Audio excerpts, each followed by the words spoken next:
আসসালামু আলাইকুম। সংবাদে আপনাদের সবাইকে স্বাগত জানাচ্ছি। আমি ফিরোজ তোহা। শুরুতেই বিআরবি কেবলস সংবাদ শিরোনাম। উত্তেজনার মধ্যে ভয়ঙ্কর ক্ষেপণাস্ত্র পরীক্ষা চালালো পাকিস্তান। পাকিস্তানের বিরুদ্ধে নতুন পদক্ষেপ নিল ভারত। পাকিস্তান সেনাবাহিনীর জরুরি বৈঠক, সেনা সদস্যদের প্রতিশ্রুতি, সিন্ধু নদে বাঁধ দিলে হামলা চালাবে পাকিস্তান, জানালেন খাজা আসিফ। গাজায় ইসরায়েলি আগ্রাসনে নিহত আরও 43 ফিলিস্তিনি।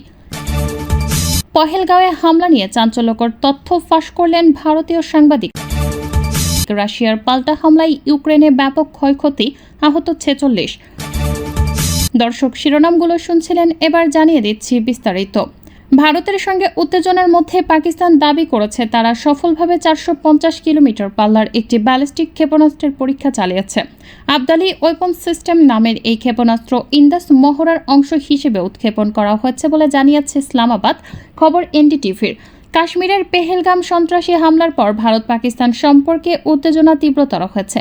এমন পরিস্থিতিতে ক্ষেপণাস্ত্র পরীক্ষা ভারতের পক্ষ থেকে একটি গুরুতর উস্কানি হিসেবে দেখা হচ্ছে বলে ভারতীয় সরকারি সূত্র জানিয়েছে। পাকিস্তান সরকারের বিবৃতিতে বলা হয়েছে, এই উৎক্ষেপণের লক্ষ্য ছিল সেনাবাহিনীর প্রস্তুতি যাচাই এবং ক্ষেপণাস্ত্রের উন্নত নেভিগেশন সিস্টেম ও গতিশীলতা পরীক্ষা করা। এতে আরও বলা হয়, প্রধানমন্ত্রী শেহবাজ শরীফ ও সামরিক বাহিনীর শীর্ষ কর্মকর্তারা সেনাবাহিনীর প্রস্তুতি এবং প্রযুক্তিগত সক্ষমতার প্রতি পূর্ণ আস্থা প্রকাশ করেছেন। ভারতের অভিযোগ, পাকিস্তান নিয়মিতভাবে যুদ্ধবিরতি লঙ্ঘন করছে এবং আন্তর্জাতিক সীমান্তে উত্তেজনা বাড়াচ্ছে। পেহেলগাম হামলার পর থেকেই পাকিস্তানি নেতাদের উস্কানিমূলক বক্তব্য বেড়েছে। চলমান উত্তেজনার মধ্যে পাকিস্তানের বিরুদ্ধে আবারও পদক্ষেপ নিল ভারত। এবার পাকিস্তান থেকে সব ধরনের মালামাল আমদানি নিষিদ্ধ করেছে ভারত। জাতীয় নিরাপত্তা এবং জননীতির স্বার্থে এই সিদ্ধান্ত নেওয়া হয়েছে বলে নরেন্দ্র মোদীর সরকার জানিয়েছে। এনডিটিভির প্রতিবেদনে বলা হয়, পাকিস্তান থেকে প্রত্যক্ষ বা পরোক্ষ সব ধরনের আমদানি নিষিদ্ধ। এছাড়া ভারতের বন্দরে পাকিস্তানি কোনো জাহাজ ভিড়তে পারবে না। ভারতের বাণিজ্য মন্ত্রণালয়ের বিজ্ঞপ্তিতে বলা হয়েছে, পাকিস্তান থেকে উৎপন্ন বা রপ্তানিকৃত সমস্ত পণ্যের সরাসরি বা পরোক্ষ আমদানি বা ট্রানজিট তা মুক্তভাবে আমদানিযোগ্য হোক বা অন্যথায় অনুমোদিত হোক, জাতীয় নিরাপত্তা এবং জননীতির স্বার্থে অবিলম্বে নিষিদ্ধ করা হলো। যতক্ষণ না পরবর্তী নির্দেশ দেওয়া হয় তা কার্যকর থাকবে। এই নিষেধাজ্ঞার কোনো ব্যতিক্রমের জন্য ভারত সরকারের পূর্বানুমোদন প্রয়োজন হবে। কাশ্মীর ইস্যুতে জরুরি বৈঠক করেছে পাকিস্তান সেনাবাহিনী। শুক্রবার 2 মে দেশটির সেনাপ্রধান জেনারেল সৈয়দ আসিম মনিরের নেতৃত্বে স্পেশাল কর্পস কমান্ডার্স কনফারেন্সে এ বৈঠক অনুষ্ঠিত হয়। এক প্রতিবেদনে তথ্য জানিয়েছে জিও নিউজ।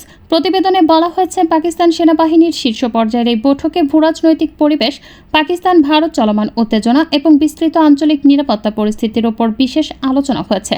বৈঠকে অংশগ্রহণকারীরা ভারতের যে কোনো আগ্রাসনের বিরুদ্ধে দেশের সার্বভৌমত্ব ও আঞ্চলিক অখণ্ডতা রক্ষায় পাকিস্তান সশস্ত্র বাহিনীর অটল সংকল্প করেন।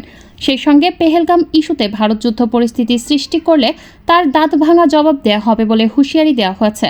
এছাড়া বৈঠকে যে কোনো মূল্যে পাকিস্তানের জনগণের সম্মান রক্ষা করার অঙ্গীকার করেছেন সেনা সদস্যরা। বৈঠকে সেনাপ্রধান জেনারেল আসিম মনির সশস্ত্র বাহিনীর অটল পেশাদারিত্ব, মনোবল ও অপারেশনাল প্রস্তুতির প্রশংসা করেন। তিনি সব সীমান্তে বাড়তি সতর্কতা ও সক্রিয় প্রস্তুতির অত্যন্ত জরুরি প্রয়োজনীয়তার বিষয়ে জোর দেন। আন্তর্জাতিক বিশ্লেষক এবং কূটনীতিকরা বলছেন, পাকিস্তান যে কাশ্মীরে হামলা চালিয়েছে তার জোরালো প্রমাণ এখনও দেখাতে পারেনি ভারত। এই অবস্থায় দিল্লি কোনো পদক্ষেপ নিলে বিশ্বমঞ্চে তার ন্যায্যতা পাওয়ার সম্ভাবনা কম। তবে পারমাণবিক অস্ত্রে সজ্জিত ভারত ও পাকিস্তানের মধ্যে চলমান সামরিক সংঘর্ষের আশঙ্কা যদি বাড়তে থাকে, তাহলে তা নিয়ন্ত্রণ করা কঠিন হতে পারে বলে মনে করেন তারা। সিন্ধু নদে বাঁধ বা এ জাতীয় কোনো স্থাপনা নির্মাণ করলে পাকিস্তান তাতে হামলা চালাবে বলে হুঁশিয়ারি দিয়েছেন দেশটির প্রতিরক্ষা মন্ত্রী খাজা আসিফ। শুক্রবার জিও নিউজের নয় পাকিস্তান অনুষ্ঠানে হুঁশিয়ারি দেন তিনি। 22 এপ্রিল পেহেলগামে সন্ত্রাসী হামলার পর থেকে উত্তেজনাপূর্ণ সম্পর্ক বিরাজ করছে ভারত ও পাকিস্তানের মধ্যে। নয়াদিল্লি যথাযথ প্রমাণ ছাড়াই ওই হামলার জন্য ইসলামাবাদকে দায়ী করেছে। এর পরিপ্রেক্ষিতে সিন্ধু নদের পানি বন্টন চুক্তি বাতিল, পাকিস্তানিদের ভিসা বাতিল করা, ওয়াঘা আটারি সীমান্ত ক্রসিং বন্ধ করে দেওয়ার মতো একাধিক সিদ্ধান্ত গ্রহণ করে ভারত। এছাড়া ভারতের গৃহীত পদক্ষেপের জবাবে পাকিস্তানও পাল্টা পদক্ষেপ নেয়। এর পরিপ্রেক্ষিতে ভারতীয় কূটনীতিক ও সামরিক উপদেষ্টাদের বহিষ্কার, শিখ তীর্থযাত্রী বাদে ভারতীয় নাগরিকদের ভিসা বাতিলের মতো সিদ্ধান্ত নেয় দেশটি। এদিকে নয়া পাকিস্তান অনুষ্ঠানে খাজা আসিফ আরও বলেন, ভারত যদি কোনো বাঁধ বা এ জাতীয় স্থাপনা তৈরির চেষ্টা করে তাহলে ওই স্থাপনায় হামলা চালাবে পাকিস্তান। তিনি আরও বলেন, সিন্ধু পানি বন্টন চুক্তি লঙ্ঘন করে সিন্ধু নদের ওপর কোনো স্থাপনা তৈরি করা হলে তা পাকিস্তানের বিরুদ্ধে ভারতের আগ্রাসন বলে বিবেচিত হবে। আসিফ বলেন, কেবল কামান বা গুলি চালালেই আগ্রাসন হয় না, অনেকভাবেই আগ্রাসন চালানো যায়। সিন্ধু নদের পানি প্রবাহ বন্ধ করে দেয়া বা পানি প্রবাহকে ভিন্ন পথে চালিত করাও এক প্রকার আগ্রাসন। ভারতের প্রধানমন্ত্রী নরেন্দ্র মোদীর সমালোচনা করে আসিফ বলেন, রাজনৈতিক স্বার্থে তিনি পেহেলগাম হামলার নাটক মঞ্চস্থ করেছেন। এক প্রশ্নের জবাবে তিনি বলেন, ভারতের ওপর বিশ্বব্যাপী চাপ আগের থেকে অনেক বেশি বেড়েছে। দেশটি যে পরিমাণ বৈশ্বিক সমর্থন প্রত্যাশা করেছিল তা পেতে ব্যর্থ হয়েছে। আসিফ বলেন, আন্তর্জাতিক সম্প্রদায় পাকিস্তানের বিরুদ্ধে মোদীর অভিযোগ প্রত্যাখ্যান করেছে। অন্যায়ভাবে আটক পাকিস্তানি বন্দীদের ব্যবহার করে ভুয়া এনকাউন্টার চালানোর পরিকল্পনা করছে ভারত। নিরাপত্তা সূত্রের উদ্ধৃতি দিয়ে এ খবর দিয়েছে অনলাইন জিও নিউজ। এতে বলা হয়, ভারত বেশ কিছু পাকিস্তানি নাগরিক আটক আছেন। তাদেরকে ব্যবহার করে ভারতের এমন পরিকল্পনায় গুরুতর উদ্বেগ প্রকাশ করেছে ওই সূত্রগুলো। তারা বলেছেন, ভারতীয় গোয়েন্দা সংস্থাগুলোর তথ্য মতে যথাযথ প্রক্রিয়ায় বাইরে বর্তমানে কমপক্ষে 56 জন পাকিস্তানি বন্দী আছেন ভারতে। বিভিন্ন জেলে তাদেরকে রাখা হয়ে থাকতে পারে। তাদেরকে ভারত শাসিত জম্মু কাশ্মীরে নিয়ে সেখানে হত্যা করা হতে পারে। সূত্র বলেছেন, এরপর তাদেরকে মিলিট্যান্ট হিসেবে দেখানোর চেষ্টা হতে পারে। বলা হতে পারে, সীমান্ত অতিক্রম করে পাকিস্তানে প্রবেশ করেছেন তারা।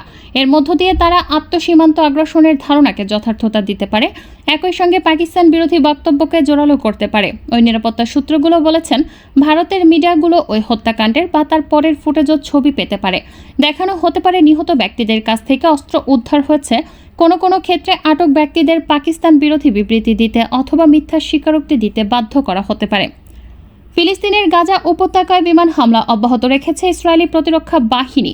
বৃহস্পতিবার সন্ধ্যা থেকে শুক্রবার সন্ধ্যা পর্যন্ত 24 ঘন্টায় উপত্যকাটিতে ইসরায়েলি হামলায় নিহত হচ্ছেন 43 ফিলিস্তিনি, আহত আরও 77। এ খবর দিয়েছে অনলাইন আল জাজিরা। শুক্রবারের অভিযানের পর 1.5 বছরে গাজায় মোট নিহতের সংখ্যা দাঁড়িয়েছে 52,418 জনে, আহত 1,18,091। রাশিয়ার কৃষ্ণ সাগরীয় বন্দরনগরী নভোরোসিসকে ড্রোন হামলা চালিয়েছে ইউক্রেন। এরপরই ওই বন্দরে জরুরি অবস্থা ঘোষণা করেছেন শহরটির মেয়র আন্দ্রে ক্রাভচেঙ্কো। স্থানীয় কর্তৃপক্ষ জানিয়েছেন, ইউক্রেনের ড্রোন হামলায় একটি শস্য টার্মিনাল ও একাধিক আবাসিক ভবন ক্ষতিগ্রস্ত হয়েছে এবং অন্তত 5 জন আহত হয়েছেন। ইউক্রেনীয় বিমান বাহিনী দাবি করেছে, শুক্রবার রাতভর রাশিয়ায় 183টি ড্রোন ও 2টি ব্যালিস্টিক ক্ষেপণাস্ত্র দিয়ে আক্রমণ করেছে ইউক্রেন। ইউক্রেনের হামলার জবাবে শুক্রবার রাতে দেশটির দ্বিতীয় বৃহত্তম শহর খার্কিভে ব্যাপক ড্রোন হামলা চালিয়েছে রাশিয়া। এ হামলায় একটি বহুতল আবাসিক ভবনে আগুন ধরে যায় এবং অন্তত 46 জন আহত হয়েছেন বলে জানিয়েছে স্থানীয় কর্তৃপক্ষ। খবর রয়টার্সের। কাশ্মীরের পেহেলগাঁওয়ে সাম্প্রতিক হামলা নিয়ে ভারতীয় সংবাদ চ্যানেলগুলো নিরলসভাবে মিথ্যা প্রচারণা ছড়াচ্ছে বলে অভিযোগ করেছেন ভারতীয় সিনিয়র সাংবাদিক অর্চনা তিওয়ারি। কাশ্মীর হামলা নিয়ে প্রশ্ন তুলে স্থানীয়দের বক্তব্য এবং সরকারি বর্ণনায় আকাশ পাতাল ফারাক খুঁজে পেয়েছেন বলে দাবি করেছেন তিনি।